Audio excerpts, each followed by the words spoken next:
isegi natuke praegu kahju, et tal see mänguaega pole nii palju saanud, aga tõsi vist oli ka mingisugune vigastus mingil perioodil, et aga nüüd Varjund, milline töö, Toni Varjund no, ja mitte eestlaslik.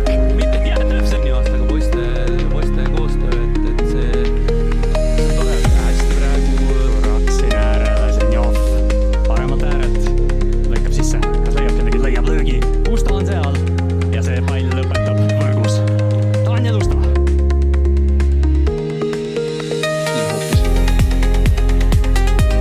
Päris head senderdusega üle kõigi ja nüüd on pall lahti ja nüüd on pall väravas ka.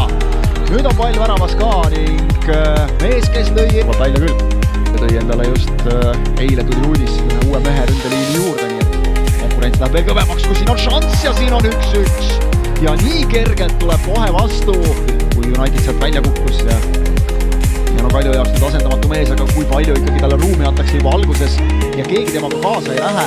Ruubert no, jääb hiljaks, ikkagi oli rünnakule lülitunud, ühele minek, ei, kaks ühele minek väravavahi vastu ja siit on võimalus ära lüüa keskele veel ja Orlov lükkab selle palli võrku ning Nõmme Kalju läheb 3-1 juhtima ja kõige valusam.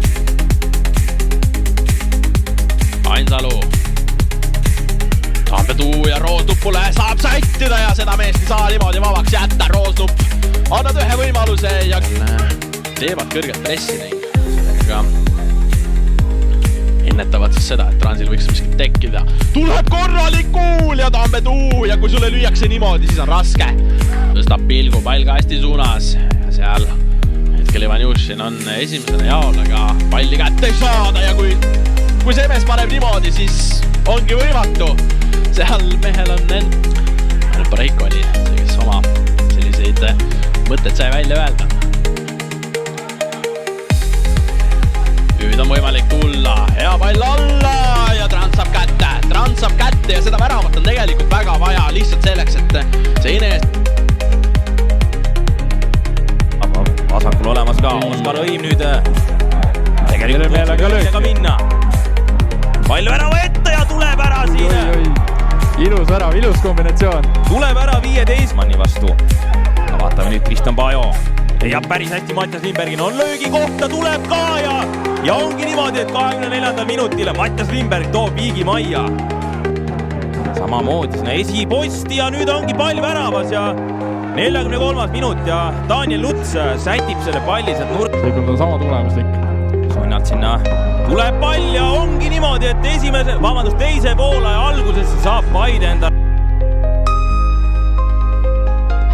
On ikka kodukindluseks see kujunenud, kui siin hästi leitakse praegu Rudenko üles, lipp jääb alla, Rudenko jõuab karistusalasse, löök ja tuleb esimene värav Harju Laagri poolt 4. minutil. Kangaslahtit otsiti ka. Veelma viib palli tagasi karistusalasse, sealt tuleb löök ja hetkel läheb lippa. Maarin ka tegelikult. No nii, Moskvar, Maarin!